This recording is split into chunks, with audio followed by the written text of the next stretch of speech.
नमस्कार दोस्तों। आज मैं आपके लिए लाया हूँ 3 रहस्यमयी कहानियाँ जो पुराने घरों और गांवों से जुड़ी हैं। इन घटनाओं को सुनकर आपके रोंगटे खड़े हो जाएंगे। पहली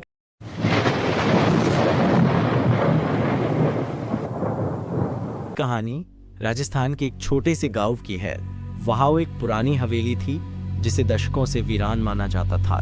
कहा जाता था कि वहाँ रात के समय अजीब रोशनी और परछाइयाँ दिखती थीं। एक बार 2 दोस्त अमित और विकास गांव में घूमने आए थे। उन्होंने सुना कि अगर कोई रात के 12 बजे हवेली में जाता है तो कभी लौटकर नहीं आता, लेकिन दोनों को लगा कि ये सिर्फ एक अफवाह है। रात को 12 बजे वे दोनों हवेली के दरवाजे के पास पहुंचे। अंदर घुसते ही उन्हें लगा कि कोई उनकी आहट सुन रहा है। अचानक हवेली के अंदर से किसी के पैरों की आवाज आई।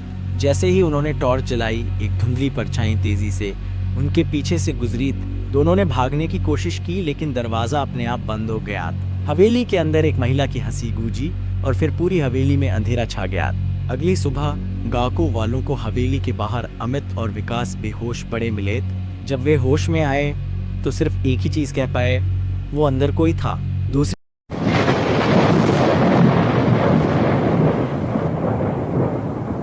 कहानी उत्तर प्रदेश के एक गांव की है। वहाँ एक पुराना पीपल का पेड़ था जिसके बारे में कहा जाता है कि वहाँ एक चुड़ैल रहती है।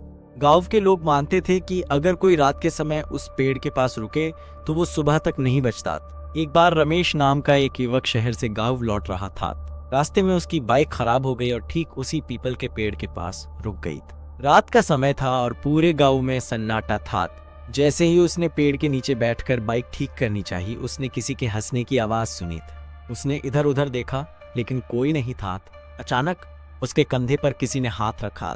रमेश ने पीछे मुड़कर देखा। एक सफेद साड़ी में लिपटी औरत जिसके पैर उल्टे थे। डर के मारे रमेश ने अपनी बाइक उठाई और पूरी ताकत से भागा। सुबह जब गाकू पहुंचा तो उसकी हालत खराब थी। चेहरा पीला, आंखें फटी हुई और आवाज कांप रही थी। वो सिर्फ इतना कह पाया, वो सच में थी, उसने मुझे देखा। तीसरी